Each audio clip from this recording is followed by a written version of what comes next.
જો તમે હાઈવે અથવા તો એક્સપ્રેસ વે પર વાહન લઈને નીકળી રહ્યા છો તો આ વિડીયો તમારા માટે ખૂબ જ ઉપયોગી સાબિત થશે. હેલો, સંદેશ ન્યૂઝના ડિજિટલ પ્લેટફોર્મ સાથે હું છું માલવી. જો તમે હાઈવે અથવા તો એક્સપ્રેસ વે પર ડ્રાઇવિંગ કરી રહ્યા છો તો આ સમાચાર તમારા માટે છે, કારણ કે ફાસ્ટેગ બેલેન્સ વેલિડેશન સંબંધિત નિયમોમાં ફેરફાર કરવામાં આવ્યો છે. NPCI એટલે કે નેશનલ પેમેન્ટ્સ કોર્પોરેશન ઓફ ઇન્ડિયાએ એક પરિપત્ર બહાર પાડ્યો છે, જેની અંદર જે નિયમો છે દર્શાવવામાં આવ્યા છે અને જેનો અમલ 17 ફેબ્રુઆરી 2025થી જ લાગુ થઈ જશે, જેથી કરીને આ નિયમ તમે જાણી લેજો. ફાસ્ટેગ યુઝર્સ માટે આ નિયમો બનાવવામાં આવ્યા છે, જેમાં જો તમે રીડિંગની 60 મિનિટ પહેલાં બેલેન્સ કરો છો તો એનો કોઈ જ ફાયદો નહીં થાય, કારણ કે 70 મિનિટની જે મર્યાદા છે એ ફાસ્ટેગ પર લાગી દેવામાં આવી છે.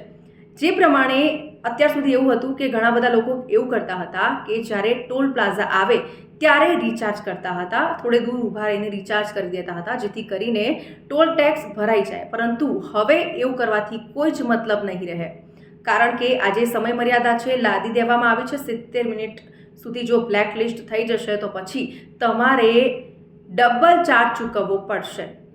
એટલે કે આ એક નવો નિયમ આવી ગયો છે.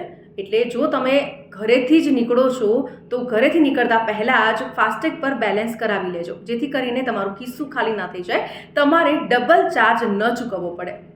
એટલે કે 176 જે કોડ છે એનો જે સામનો છે એ ન કરવો પડે. હવે આ 176 કોડ છે શું છે તો કે એ ફાસ્ટેગ દ્વારા જે રિજેક્શન અને એરર છે એ દર્શાવે છે, જેથી કરીને તમારે એનો સામનો ન કરવો પડે.